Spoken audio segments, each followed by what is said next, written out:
fine, ma'am. Ma'am, next week po, December na. Ilang tulog na lang, sabi nga nila ay Pasko na. Pero ma'am, may sinasabi po si DTI Sec Roque na kasya na raw ang 500 pesos para makapaghanda sa Noche Buena. No. Hindi.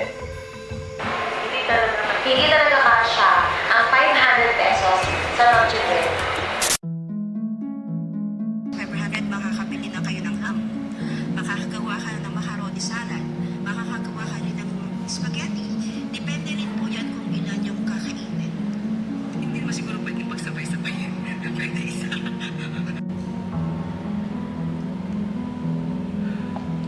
Pasko na naman. Tiyak na ang karamihan sa atin ay namimili na ng kani-kanilang mga regalo o panghanda sa Noche Buena. Ngunit karamihan pa rin sa atin ay nag-aalala kung may maihahanda ba sila sa kani-kanilang mga lamesa kahit kakaunti man lamang. Ayon sa Department of Trade and Industry o DTI, kakasya na ang 500 pesos na budget para sa Noche Buena ng isang pamilya. Ang tanong, kakasya nga ba? Welcome to TPA Ask, wherein the Perpetualites answer our questions. And today, we will be asking our fellow Perpetualites their opinions kung kakasya nga ba ang 500 pesos sa budget pang Noche Buena para sa isang pamilya. For me, hindi. Hindi abot yun. Yung nabalitaan kong yun, sa totoo lang, nag-try akong magkwenta noon. Natawanan ko siya. Hindi naman sa binabatikos ko yung nagsabi. To be respect na rin.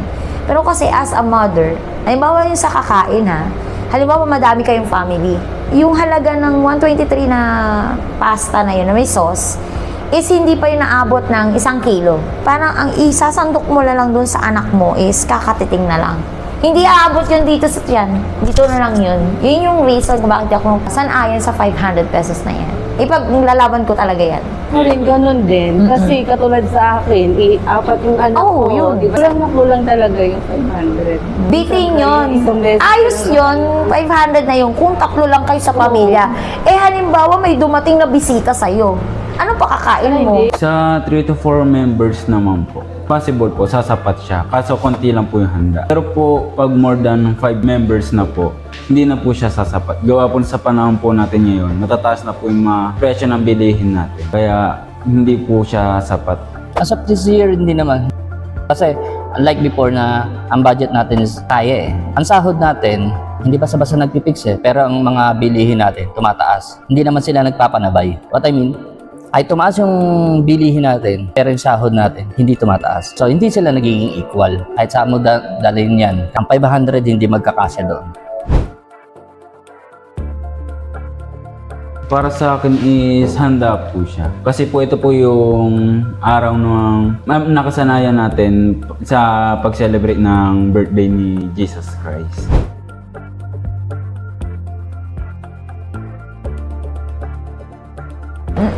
Nabigla. Kasi kakasya ba talaga yun? Pero pag sinabi mo, i-state mo lahat ng ingredients, sa mahal ng bilihin ngayon, bigla ka na lang malulungkot. Asahan mo na talaga yan. Pagdating ng ganung mga buwan, start November, talagang lahat yan. Kaasan. Ang maapektuhan Kaya dyan, ng yung mga walang trabaho. Oo. Yung talagang kahit isang tuka. Halimbawa, walang-wala talaga. Yung talagang hindi talaga, ang trabaho is, 300 lang ang sahod. Tapos marami siyang anak, hindi kakayanin. Budgeting talaga yan. Iyaano mo muna yan sa budgeting mo. Yung baga pa, alternative. Instead na bumili ka ng per kilo, bumili ka ng tingi. Yung mga typical na alam mong papasok sa budget mo lang.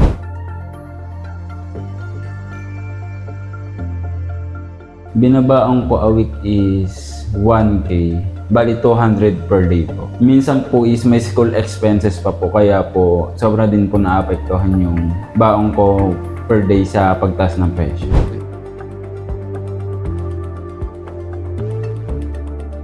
May dalawa akong isip dyan eh.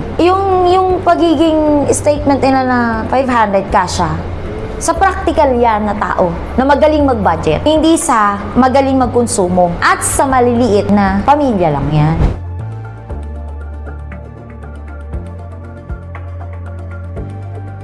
Oo, equal siya before.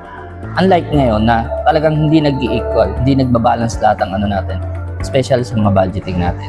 Like I said na yung sahod natin, hindi tumatapat do sa mga bilihin. Sila inaninsan, one snap of your finger, ano na kaagad, tasa kaagad.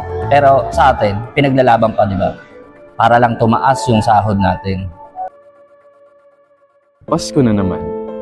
Sa mabilis na pagtakbo ng panahon, mabilis din nagbabago ang mga presyo ng bilihin. Pero may isang bagay na hindi dapat magbago. Ang pagbibigay pansin sa tunay na kalagayan ng mga pamilya sa pang-araw-araw na pamumuhay. Dahil habang ang iba ay may plano ng handa para sa lubungin ng Pasko, marami pa rin sa atin ang pilit na pinagkakasya ang 500 sa iba't ibang pamamaraan. Ang Noche Buena ay para sa salo-salo. Hindi dapat tinitipid ang pamilyang Pilipino. Eh ikaw, saan naabot ang 500 pesos mo?